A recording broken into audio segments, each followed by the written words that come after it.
অপূর্ব দত্তের লেখা কবিতা দুই বাংলা। আমাদের ছিল ধুলো কাদা মাখা একখানা ছোট গ্রাম।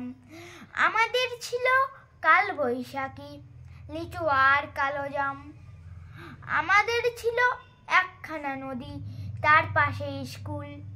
বৈশাখে ছিল রবীন্দ্রনাথ, জ্যৈষ্ঠীতে নজরুল।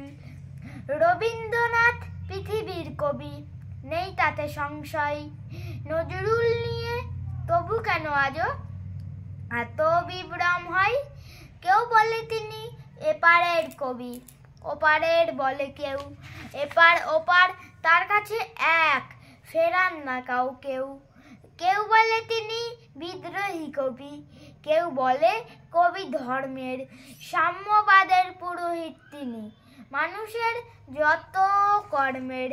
পদ্মার বুকে ঢেউ যদি জাগে, গঙ্গায় লাগে দোলা।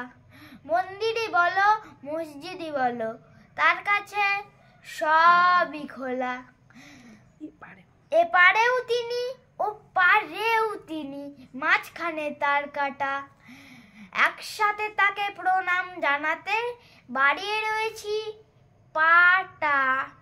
বিভেদের গাছ কেউ যদি পোতে, টান মারো তার মূলে। দুই বাংলাকে এক করে দাও রবীন্দ্র নজরুলে। নমস্কার।